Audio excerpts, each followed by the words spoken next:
É bem previsível dizer que os últimos capítulos de Chainsaw foram bastante polêmicos, digamos assim, principalmente para aqueles que não estão atualizados em Chainsaw. O último vídeo sobre o último capítulo foi assustadoramente muito bem, mas ao mesmo tempo eu percebi que as minhas ideias causaram um pouco de confusão em algumas pessoas. E isso tem parte culpa minha sim, pois eu não consegui destrinchar exatamente o que eu queria dizer ali, mas também e principalmente fora da bolha do canal, a reação do público para esse capítulo foi algo bastante diversificada, digamos assim. E observando tudo isso, eu fiquei com vontade de fazer um vídeo para apenas colocar um ponto final no que eu sinto com tudo isso. Certo, vamos lá. Uma coisa que eu não deixei completamente explícito no vídeo passado foi a minha ideia de focar no sentido prático de tudo aquilo.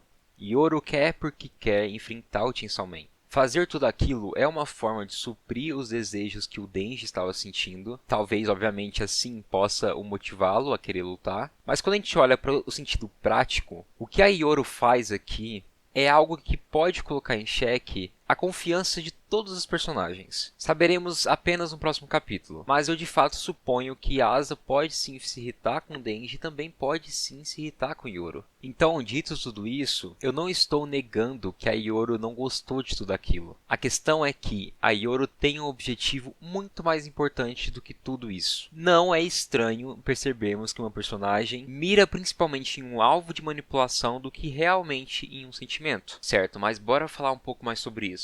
Eu li muitos comentários falando sobre o fato de que Yoro e Asa estão se tornando uma só. Para quem já é antigo aqui no canal, lá no vídeo sobre a teoria de Nostradamus, ou seja, a primeira vez que ela é citada, eu ressalto um trecho a qual destaca o eclipse, que na profecia é um recurso que vai definir o fim dos tempos e tudo mais. E bom, lá naquele vídeo eu disse que o eclipse claramente poderia estar relacionado a essa junção Asa e Yoro, já que Asa tem aquele significado de amanhecer, Yoro anoitecer, enfim, eclipse, certo? Considerando isso. Yoro e Asa, em um vídeo que a gente representou anteriormente, Asa é relacionada ao dia, né? E Yoro à noite. Então será que o eclipse estaria relacionado a essa junção das duas personagens?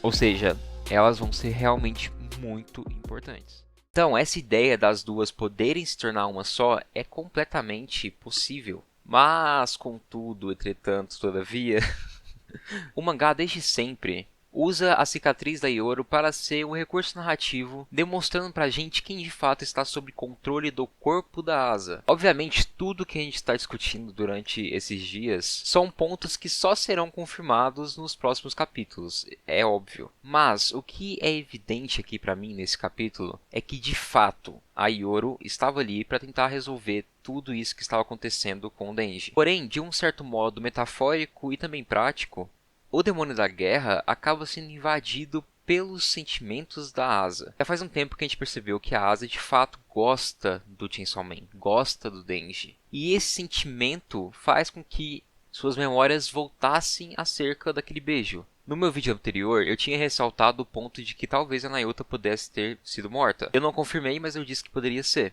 Mas é aquilo, esse é um tipo de coisa que a gente percebe que a gente está errado quando a gente começa a editar o vídeo. Para quem não tá ligado, já falei isso algumas vezes, mas as minhas reviews dos capítulos semanais, eu literalmente leio o capítulo umas 3 vezes e parto para análise sem tentar pegar influências externas. Então eu não fico olhando a galera comentando no Twitter e etc. Então, durante a minha gravação, eu ainda estava bastante chocado e principalmente eu não lembrava do caso do anjo. Então sim, Nayuta possivelmente está viva sim.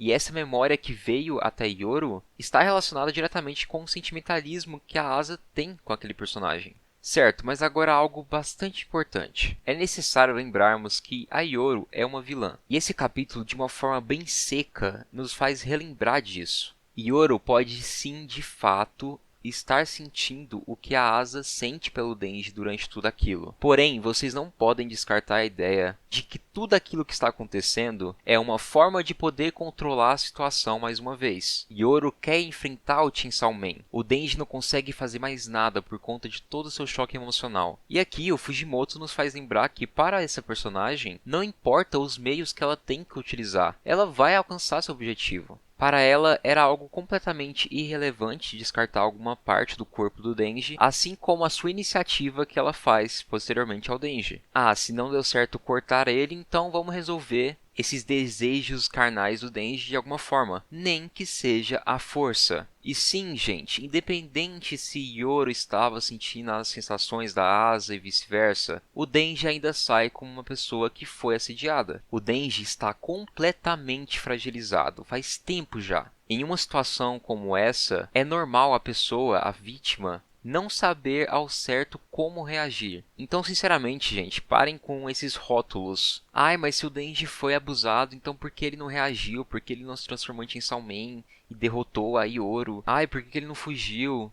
Mano, sério, coloque um pouco a mão na consciência de verdade. Eu sei que estamos falando sobre uma obra fictícia, mas esse é um tipo de assunto que é uma realidade. Existem diversos casos que as pessoas só entendem que de fato sofreram algum abuso depois de um tempo, seja curto ou longo. Não temos apenas dois tons no mundo, isso é óbvio. Denji, literalmente um capítulo atrás, estava percebendo o quanto ele se tornou escravo de tudo aquilo. O quanto ele é viciado, o quanto ele desconta suas frustrações para esse lado mais fútil. O mesmo grita e diz que aquilo não é engraçado.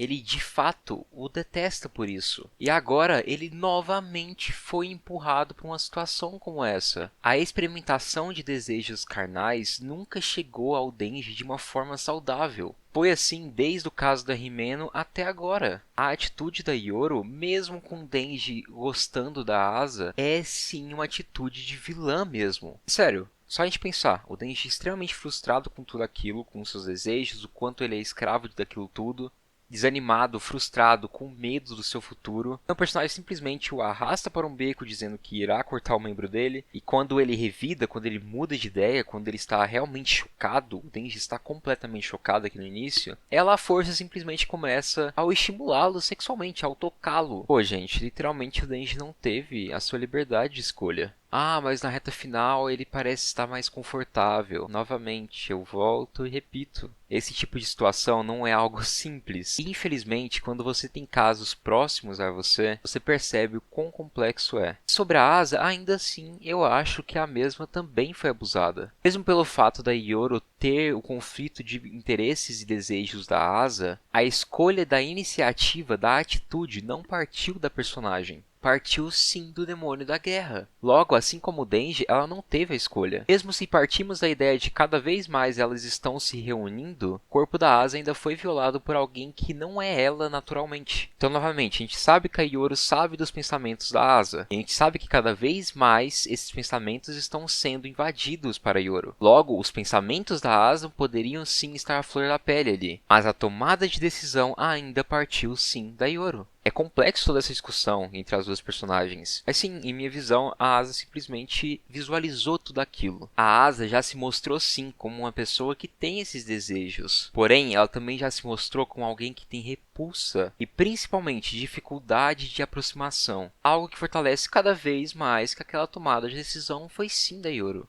Certo, agora para finalizar esse vídeo, partindo dessa ideia, logo o que o Fujimoto fez é ruim? É mal escrito? É ruim para a obra? Não, porque sim, agora o Fujimoto ultrapassou todos os limites possíveis. Gente, pelo amor de Deus, não quer dizer nada disso. A chamada do meu vídeo foi sim sobre o capítulo mais triste e chocante, pois em minha cabeça o chip que eu tanto adorava, que era o Denji Asa, acontecer de uma maneira tão violenta dessa forma, é algo que me deixa muito chocado e muito triste. Mas quando a gente olha pro lado narrativo, o lado da história, é algo que faz muito sentido e gera um dos melhores capítulos da parte 2. E eu até cito no vídeo que mesmo sendo algo pesado, eu gostei muito do capítulo. Pois arte é isso, gente. A gente não vai sempre ler algo para ficar feliz. E assim, me desculpa, mas toda a composição que o Fujimoto traz para esse capítulo traz muito desconforto. É um capítulo estranho, é um capítulo confuso, é um capítulo desgostoso de se consumir. E isso simplesmente foi muito bem feito. E eu vi algumas narrativas tipo, nossa, não sei como que as pessoas estão chocadas com isso e tal, é o Fujimoto, é Chainsaw Man. E eu esclareço mais uma vez a minha perspectiva sobre isso. O acontecimento em si é sujo como todo o universo do Fujimoto e de Chainsaw Man. Logo, não é essencialmente uma surpresa pra gente que consome suas obras. Porém,